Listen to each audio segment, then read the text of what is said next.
everybody, and welcome to another exciting installment of Wrestling Rampage. The three amigos are back in this bitch. And Tommy, we're all back because it's pretty rare for a review to have Pops involved. But Pops loves the NWA, and today, guys, we're going to be doing NWA Starrcade, 1987 Chi-Town Heat. That's right. We're going to be doing the pay-per-view review for you guys. November 26, 1987. Of course, it's Chi-Town Heat. We should also mention, this is actually Jim Crockett Promotions' first ever broadcast live pay-per-view. Yeah. Because every other Starrcade or big event they had... It's been closed circuit. It's closed circuit. This is actually their first pay-per-view. And, well, we should mention that they were up against... this is Thanksgiving night. Yeah. In 1987. They are up against the first ever WWF Survivor Series. Yeah, but looking back, the first ever Survivor Series was the shits. If I had to choose which one I would have spent my money on in 87, the first fucking Survivor Series or Starrcade 87, I'd choose Starrcade 87. Because let me tell you, Survivor Series, the first Survivor Series was dookie. It sucked. And I'll say it sucked. Like, the only thing that was good was the fucking Hogan and Andre feud. What was the rest of it? Just fucking preliminaries of the Survivor Series match. Pops? I couldn't, that back then, we lived out in the country, and we couldn't get cable for there, out in that country. So I had to wait till the show aired, the TV show aired again to see the results of what took place, because they had little snippets of films and everything. You didn't have pay-per-view availability. Didn't have pay-per-view ability, and when they did little snippets of that right there, I was like, damn, I wish I could have watched the whole damn thing. But eventually you do on VHS. Yes, eventually I did. On commentary we have Jim Ross and Tony Schiavone. Yes. Who are now signed with AEW. Yeah. This is back when they were good. Yeah, when they were good. Well, this was also back when they really had something to talk about. That's agreed. We're at the UIC Pavilion in Chicago, Illinois. Yeah, now they're at All But Hurt Wrestling. Agreed. The UAI Pavilion in Chicago, Illinois. That's the reason why it's Chi-Town Heat. Yep. We should go ahead and throw out there that the announcer of the ring announcer is Tom Miller. Hey, I like Tom Miller. He was a good ring announcer. He was a good ring announcer. Now maybe Jester Roberts should learn how to take notes. Yes. Instead of fucking straining. Instead of fucking straining to fucking constipate over here. I'm sorry, Jester Roberts is the worst fucking ring announcer I've ever fucking heard. I'll take the little kids doing a ring announcer. Remember when WWF would bring little kids in to ring announce? Of course, it's the jitty matches, like Duke Rosie or somebody. Yeah. I'll take those people over fucking Justin Roberts. Well, there's no dark match for Starrcade. We just go directly into the first match, which is a 6-man tag team attraction. Already in the ring, we have Rick Steiner, Eddie Gilbert, and Larry Zbyszko with Baby Doll. Yes. Yep. As they take on Michael P.S. Hayes, Sting, and Jimmy Garvin with Precious. I did enjoy Sting coming out to Bad Street USA. I will say that. Yeah, that's pretty weird. We might say that this right here is more like a feud between Sting and Eddie Gilbert. Yeah. And Rick Steiner.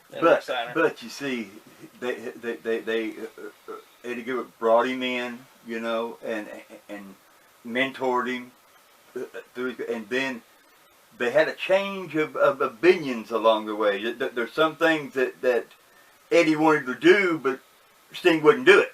And this right here is what caused the rip. That's what caused the rip, and we should also mention that at this time, it was in '87, mid '87, Jim Crockett Promotions actually bought out the UWF. Yes. Yeah. And that's the whole reason why you're seeing a lot of these UWF guys on the show, like Rick Steiner, Eddie Gilbert, Sting. So and Larry's always bounced back to a lot of different. Well, Larry was in the NWA. But Larry, he always bounced around. Larry, but why shouldn't he bounce around? Larry is a living legend. I will say this: the crowd was excited to see this match. Yeah, they were. It was. Yeah, unlike nowadays where you see them sitting on their fucking hands.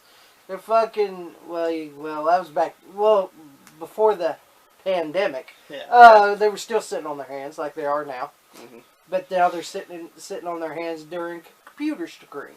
So I'm just being honest. Now they're sitting on their hands at a computer screen. Mm-hmm. I'm sorry. How can you set your fucking desk and watch a fucking Raw or fucking sit there and watch on a screen on a computer? Okay. Me, I'll be far. You'll be seeing my picture on the Thunderdome. Me sleeping. Yeah, with my hands in my pockets. The crowd was really loud for this match. They really enjoyed this match, and I'll have to say this: I really enjoyed the match. Yeah, it was a really good opening match. It was great. I mean, I thought all the 4 men that was in that right there was a 6-man tag, but I thought all of them did a great job, and I thought all of them, got together with each other. I will say this. One of my favorite parts in the match. You want to tell you one of my favorite parts? What is that? Was every time when Larry would get hit, hoof, hoof, yeah, and do those wobbly Larry Sabisco was a shining star in this match. In my opinion. favorite was when he fucking got hit by, I think it was Sting, and he flipped out of the ropes. He was stuck in the ropes. He was stuck in the ropes. His feet were stuck in the ropes. And I always He always got in compromising situations, like he'd go to the wrong corner and look for an attack. About that time, somebody he'd flip back down again. I'm like, God. And we all got to see Eddie Gilbert do that. Eddie Gilbert was good at that right there. I mean, Eddie Gilbert was great. I'll say this: fucking Rick Steiner was a hoss. Rick Steiner was fucking ripping this match. You don't want to say Rick Steiner looked like an idiot wearing those flowery tights or not. No. Yeah, he was wearing flowery tights. Yeah. And you don't want to call him anything into his face. Badass. And I'm going to take Jim Ross and say you could put a film on that back. Oh yeah. I'll tell you, man, when he gets the bear hug. Yeah, I mean, it was like, damn, that wing spread was something else. I did like the bulldog from Michael Hayes to Larry Zabisco. And Larry did the flip. Yeah, Larry did the flip afterwards. And you know what else was cool? What's that? Eddie Gilbert wearing the Statue of Liberty sunglasses. Yeah, Statue of Liberty sunglasses. We see... and I loved when they were doing the introductions. It said 6-man. Six man. We see the end of the match where... every single one of them are in the ring. Yep. It was a brawl, as usual, as we figured it probably would be. Time expires after Hayes does the sunset flip on Eddie Gilbert. Yeah. And 1, 2, and the time ran out. So a draw in the first match. And Sting hears the bell. He said, "Fuck it, I'm still going to do the Stinger Splash to flowered Rick Steiner here." Yes. Yeah. They was ringing the bell at the time that Sting set it up, and he just said, "Fuck it, I'm going through with it." So time expired. It was a draw, but it was still a good match. Yeah. Still really enjoyed the match. And at the end of the day, they were still fighting outside the ring. Yep, I thought it was still a good match, even with the draw. I do too. I thought all of them did great. Let's go with the next match, guys. It's actually for the Uwf Heavyweight Championship, when the champion Dr. Death Steve Williams in his Sooner jersey, takes on the Western States Heritage Champion Barry Windham. Nope. Barry Windham! I will say this. I was like, oh, fucking Barry Windham. You're thinking this is going to be a great match. Yeah. Badass. I thought this was going to be a great match, Yeah. Barry Windham, Dr. Death Steve Williams. you had Dr. Death, a power man. I mean, strong as any of the wrestlers there is out there. And then you had Barry Windham, the more lanky, the more technician guy. You figured it would be a great match, power against technician. But to be honest, it wasn't a good match. Nah, it was not that good. Nah, it wasn't. I was highly disappointed in this match. We see Dr. Death try to do a leapfrog. Yep. On Barry, and Barry didn't dunk. No. And Barry hit his fucking head on fucking Dr. Death's cock. Yeah. So the object is, how are you going to jump over a guy who's 6'5"? Yeah. How can you jump over somebody? I mean, yeah, Dr. Death has got the ability, but I don't think he. I think he meant that Barry's going to bend down a little. I think maybe it might have been Barry's fault. Mm-hmm. Because I think Barry was supposed to bend down a little further for him to jump over. But it didn't happen that way, and he got nutted. He did, and so he's selling for a little bit, and Barry's giving him his distance. Yeah, just telling you okay, grabbing his hand, you okay. And we see Barry get knocked out of the ring and hit his face on the table. Yep. On the outside. He went for a dive, went over the top rope. Hit his back on the apron there, and then face planted right on the table. So Steve is giving him some space. Yeah. And as soon as Barry gets into the ring, Oklahoma roll. Oklahoma roll by Dr. Death Steve Williams. 1, 2, 3, and that was it. And that was over. That was it. I was just. It was really disappointing. The crowd boos. Yeah, the crowd booed, and I was so also disappointed. Yeah, I mean, because I like both Dr. Death Steve Williams and Barry Windham. Both guys can go. Yeah. But it's just like absolutely. This match just didn't mesh well. Yeah, it did not go well for this match. I don't know what the problem was. Why they wanted to make it as short as it was, because they could have went longer than what they did, but somehow or another they wanted to make it short, and that's how they did it. So still the UWF Heavyweight Champion, Dr. Death Steve Williams. Let's go with the next match here. It is the Skywalkers match. Yep. Where the NWA US Tag Team Champions, the Midnight Express of Beautiful Bobby Eaton and Sweet Stan Lane, with Big Bubba Rogers on the outside and their manager, James E. Cornette. Manager and advisor. Manager and advisor, James E. Cornette, as they take on Ricky Morton and Robert Gibson, the Rock and Roll Express. From the volunteer state of Tennessee. Yeah, that's right. Ain't that right, TNQ Potter? Now, TNQ Potter's from the volunteer state of Tennessee. Not only that, but of course, I did like when they were doing the announcing at the beginning, and Earl Hebner standing in front of the camera. Yeah, he goes, "Oh shit, I'm on camera." Yeah, I'm on camera. Let me get out of the camera here. Yeah. And they go, "From the dark side, the midnight." Some good stuff. Big pop, of course, for the Rock and Roll Express. What'd you think about this match? Now, of course, if you guys don't know what a Skywalkers match is, it's a scaffold match. Yeah.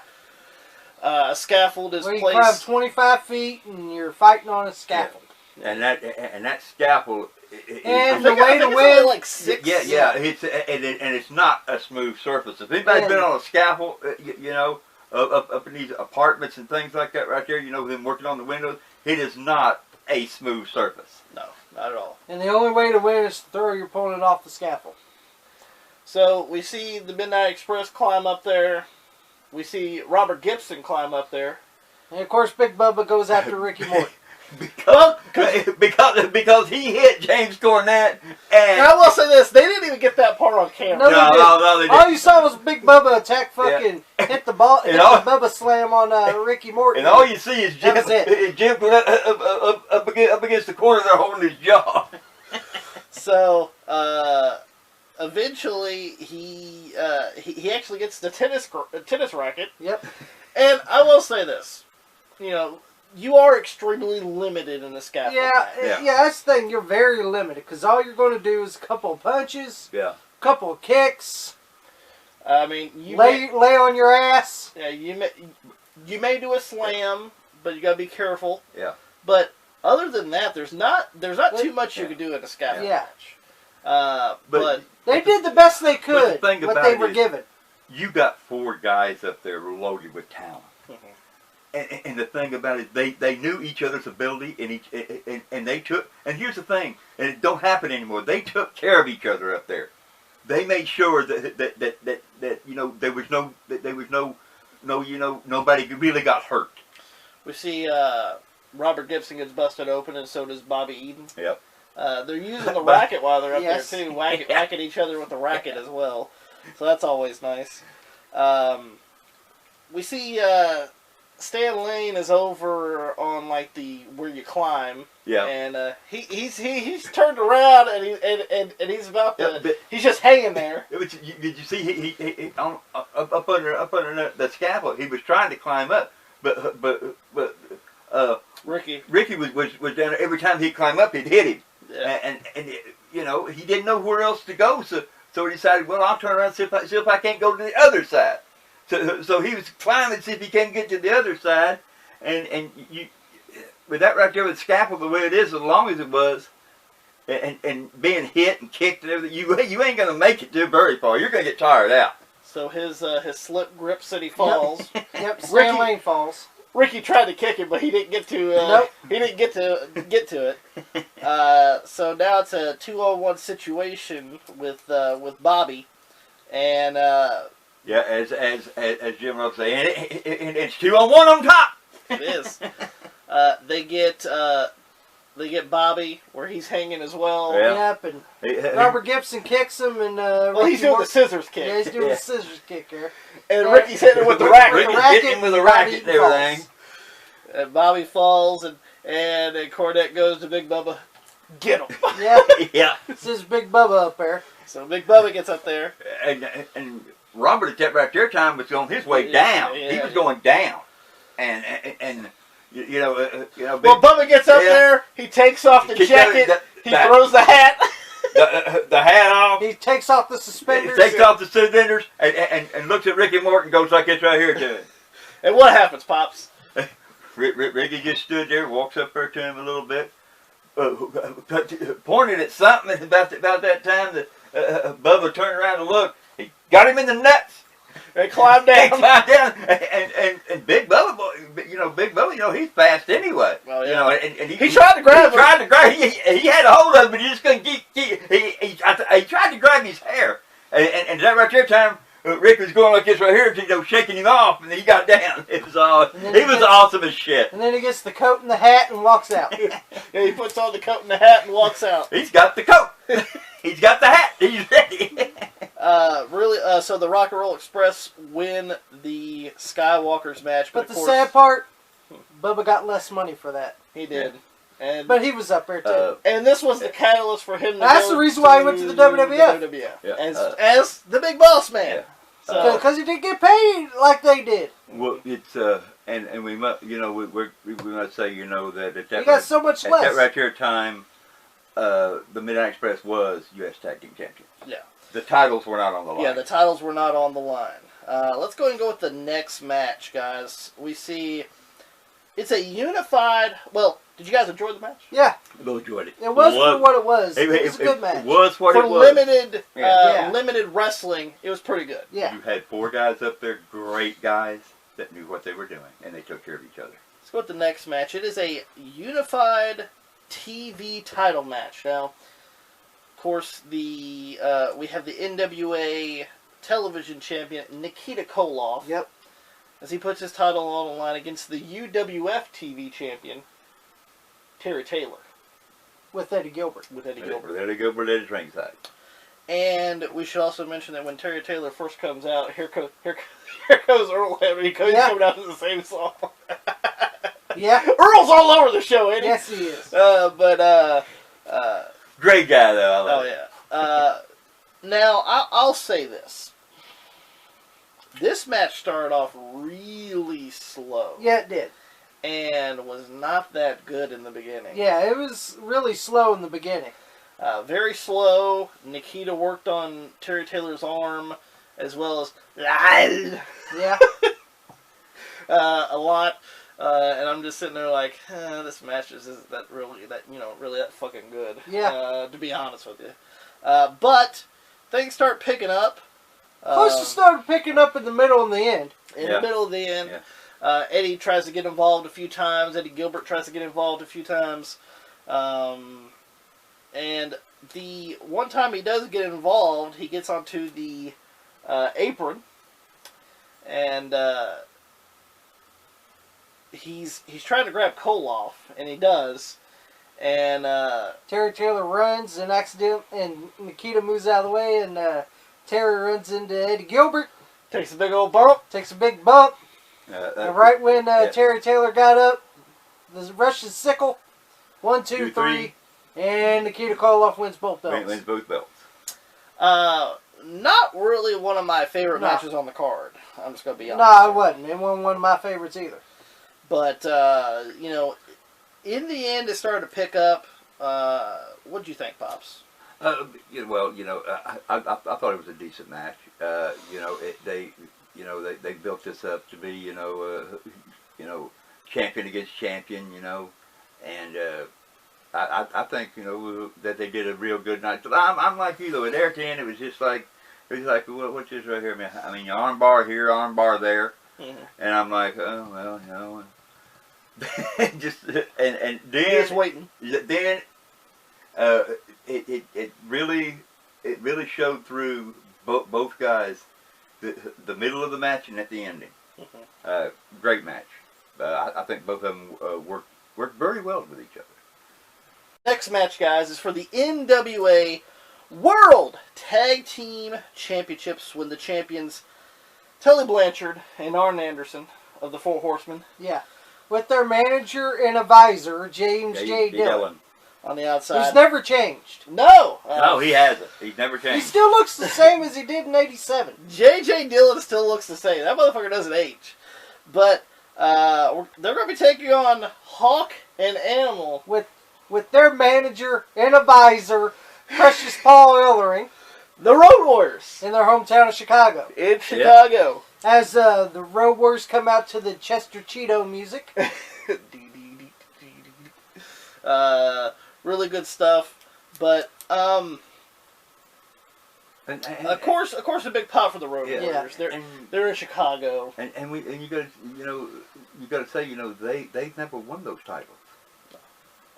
You know, and it's like, you know, and they're, you know, they wanted to do it right there in our hometown. You know, and the Road Warriors are just powerful, and they'll go in there and just beat you down. You know, pretty much the beginning of the match, pretty much the Road Warriors are just outpowering fucking Telly and Arn, and it's just hilarious. It was so funny though.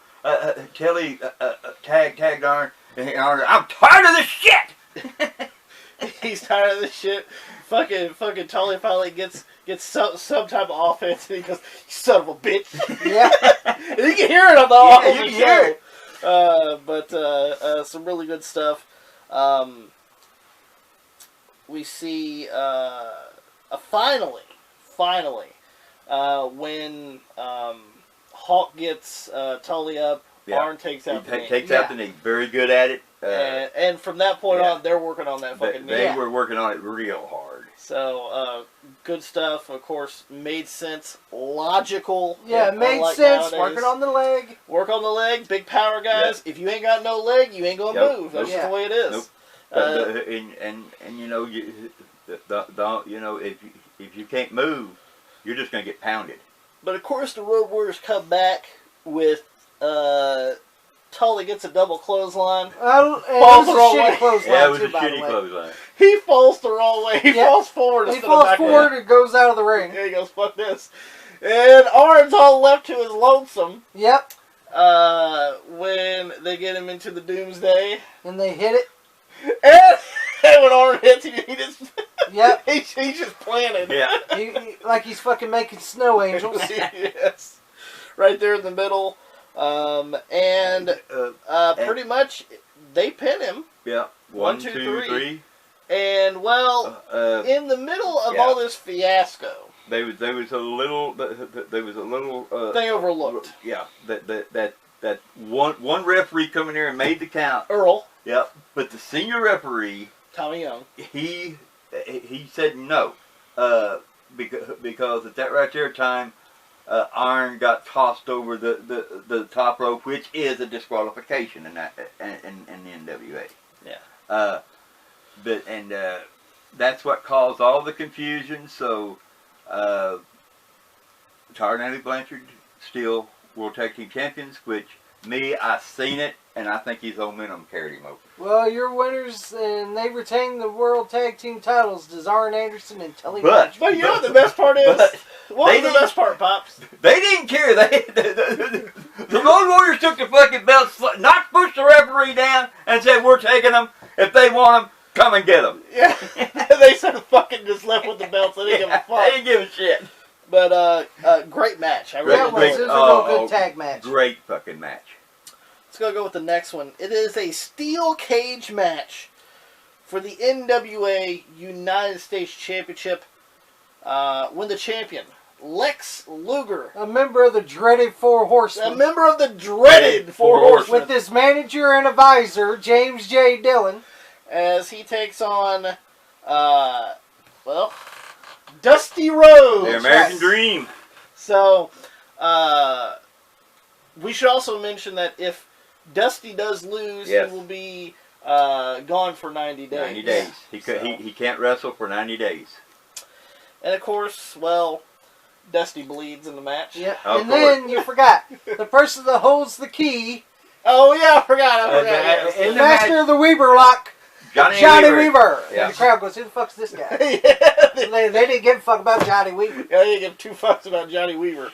But wrestling great. But Johnny Weaver, I seen him wrestle with. The crowd didn't give a fuck about Johnny Weaver. But we're talking about back in the 60s and the 70s. Yeah. Well, yeah. But I'm just saying, the crowd didn't give a fuck. You can tell no crowd reaction when Tom Miller introduced wrestling great Johnny Weaver. The crowd went boo. They didn't boo. They didn't say anything. All they did was just one guy stood up there and just looked at him. The old guy? Yeah, I thought it was funny. He did. That was funny. But the match, it was decent. It was decent. Yeah. Nothing great or nothing, but it was a decent match. It was decent for what it was, but nothing real too special besides Dusty bleeding. And I like Dusty, and Lex I could tolerate. Yeah, Lex is okay. He can have good matches with some people. But this one was just a decent match. Decent match. Nothing too fancy. Nah. But J.J. Dillon gets a chair. Yeah. And he hits the master of the Weaver lock, wrestling great Johnny Weaver. And you see Weaver go down like a ton of bricks. Yeah. And he tries to unlock and he goes through the pockets, grabs the key, tries to get it unlocked. Drops the key. He drops the fucking key. And both men go down inside the ring. And bump into referee. And here's the thing. JJ knew he had to think of something fast. He had to think of something pretty quick. So he picked up the chair and throwed it over the cage. Barely. to Lex. To make to say, well, that's basically how they won the match to get Lex the title. Oh yeah, and him dropping the key, he goes, "Fuck it, I'm just gonna throw the chair." Yeah, throw the chair over there. Well, Lex walks over and gets the chair, and he's walking all slow. He bends down to grab the chair. I mean, you gotta. He's walking all fucking slow. You gotta understand that both men was exhausted in that match, so he leans over to pick up the chair. About that time, Dusty raises up, sees him. Hits the DDT on the chair. On the chair, we got a 1, 2, 3, and your winner and new United States Heavyweight Champion, the American Dream, Dusty Rhodes, as Johnny Weaver gives him a hug. Son of a plumber. And holding his neck. As they go to the back. No doubt. But it was a decent match. I like watching. We've all got CDs of the NWA, and I like to watch the matches on the NWA because it brings back a lot of memories to me. Let's go ahead and bring some memories for the last match, the main event of Starrcade 1987. It is another steel cage match, but it's for the NWA World Heavyweight Championship. Yep. Win the champion, the Hands of Stone, Ron Garvin. Yeah. Puts his title on the line against Nature Boy Ric Flair. Yeah. As Tom Miller says. What'd you think? Well, Ron Garvin beat Flair in Detroit with a sunset flip. With the sunset flips on. And so that's how he got the world title. Yep. And so Flair got his rematch here. Now, we should mention here, the NWA is going through a transitional change here. Yeah. Do you think Ron Garvin was the best fit to be the NWA World Champion? Well, you had to give it to somebody so Flair could chase. Yeah. You know, but there ain't nothing wrong with Ron Garvin, okay? He's a decent worker. And he's a tough motherfucker, okay? Hand of Stone. So, but, I don't know, like, it looked like the crowd didn't give two fucks about Ronnie Garvin. Yeah, that's in my opinion. Now, I'm sorry. Once again, difference of opinions. But I like Ronnie Garvin. I think he's a tough guy. He's a great talent. He's a tough guy, you know, and which I like Ronnie Garvin because he ain't no pussy like the business nowadays. Soft. Yeah, soft. He ain't soft, let me tell you. That motherfucker beat the... I would love to see Ronnie Garvin in this era. Boy. I would love to see Ronnie Garvin in this era beat the pussies. Yeah. Oh. And then they'll whine, bitch, complain. In this era, I'd like to see him do the Garvin stomp on a lot of people. Well, he does do the Garvin stomp to Flair. What we talk about the Garvin stomp, people, it's because... Yeah, Randy Orton ain't doing the fucking Garvin stomp, let me tell you. That shit sucks. Now, he stomped every part of Ric Flair's body. I'm starting from the ankles all the way around his body. And Rick, I know he had to be in some kind of pain because that last stomp on the side, on the other side of his head. Ah! And of course he grabs Flair, rakes him into the damn fucking steel cage. So Flair's gushing. Yeah. Yep. As usual. And Ronnie Garvin chops the shit out of him. Chops the dog shit out of him. Once again, not, you know, in my opinion, not one of the best matches, but it was a decent match. It was good. It was good. We see Ronnie try to do the off the top rope sunset flip. The way that he won the title. Yeah, that he won the title, but he didn't beat him. But he didn't beat him. Flair kicked out. Flair kicked out. And, well, Flair gets a hold of him. And pretty much just launches his head into the like a hot shot. Yeah, like a hot launches shot. his head into the steel beam of the cage, in between the cage area. Steel beam. Hooks the leg. 1, 2. Ronnie Garvin tried to kick out at 3, 3. And the crowd goes pops. The crowd pops, okay? Yeah. The crowd went ballistic that Flair beat Ronnie Garvin. Which, you could tell a lot of people in Chicago were more... Flair fans. More Flair fans than they were... Because when Ronnie Garvin came out, they didn't give two fucks of him throwing towels. Oh, did you see the crowd go? Oh, yeah, let's do it. Let me get the goddamn towel like Mr. Perfect here. You know, fucking, but no fan ran this time.